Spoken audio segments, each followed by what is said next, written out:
तात्या। हाँ, कौन जमदाड़े? हाँ। मैंने तो नहीं बुलाया। अभी हजामत की जरूरत नहीं है। नहीं नहीं, मैं तो काशीबाई के काम से यहाँ आया था। वो विधवा आपके यहाँ जो रहती है। उसका क्या काम? तो उसका सिर मुड़ने आया है? हाँ, उसने ही तो संदेशा भेजा था। तूने हिम्मत कैसी की? तू नहीं जानता क्या कि मैं विधवा के केशवापन के खिलाफ हूं?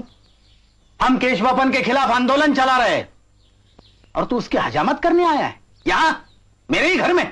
नहीं नहीं, नाराज मत होना तात्या। वैसे तो खुद मुझे ये काम करना अच्छा नहीं लगता है, लेकिन क्या करूं, उसने जो मुझे बुलवाया। मैं तुम पर नाराज नहीं हूं जमदाड़े, तुम्हारा भी क्या दोष। मगर तुमको अगर यह काम अच्छा नहीं लगता तो तुम और तुम्हारी जमात विधवा का केशवपन करने से साफ इनकार क्यों नहीं कर देते?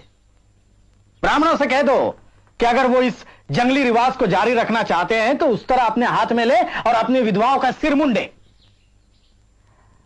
असल में तुम लोगों को कहना चाहिए कि जब तक ब्राह्मण लोग इस भयानक रूढ़ी को खत्म नहीं करते ना, तब तक तुम लोग उनकी दाढ़ी मूछें नहीं बनाओगे। आपकी बात बिल्कुल सही है तात्या। जरा हिम्मत से काम लो, तभी यह बंद होगा। हाँ, यही एक रास्ता है। सन 1873 दलित आंदोलन का एक महत्वपूर्ण वर्ष है।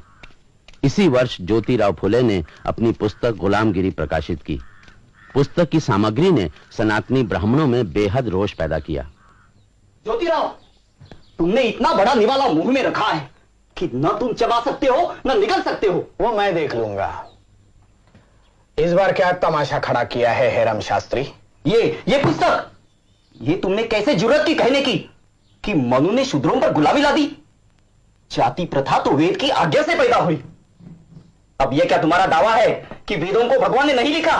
मेरा पक्का विश्वास है हेरम शास्त्री कि इस संसार की कोई भी पुस्तक भगवान या किसी देवता ने नहीं लिखी है।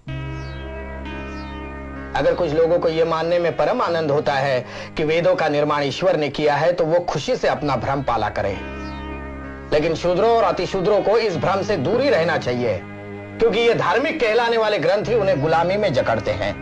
ज्योतिराव, तुम लोगों को ब्राह्मणों से नफरत करना सिखा रहे हो। बिल्कुल नहीं, ब्राह्मणों को मैं अपना भाई मानता हूं और इसीलिए उनके काले कारनामों पर शर्मिंदा हूं।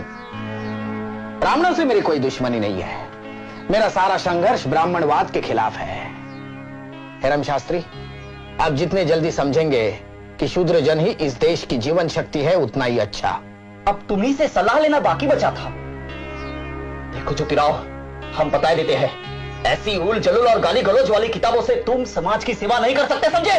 ना आप ही कर सकते हैं शास्त्री जी, ये कहकर कि वेद और पुराण देवताओं के मुख से कड़े हैं, न ये फतवा देकर कि फुले ने उल जलूल और गाली गलौज वाली किताब छपाई है, न ये कहकर कि बकौल विष्णु शास्त्री चिपळूण करके फुले पहले मराठी का व्याकरण सीखे और बाद में लिखने की सोचे। आप विद्वान कहलाने वालों में से एक भी ऐसा नहीं निकला जिसने मेरे उठाए सवालों का जवाब दिया हो। आपके पास कहने के लिए कुछ नहीं है, इसलिए ये दो कौड़ी का बड़प्पन जता रहे हैं। पूना शहर विद्वानों की नगरी कहलाती थी, आप जैसे के रहते वो शान भी जाती रही। हेरम शास्त्री, आप हमारे साथ न चलकर देश को डुबो रहे हो। समाज परिवर्तन के माहौल को अभी आप रोक नहीं पाएंगे, और अगर रोकने की कोशिश की तो समाज आपको निगल जाएगा पूरा के पूरा। फिर चाहे पानी पीकर कोसते रहना, कोई मुड़कर भी नहीं देखेगा।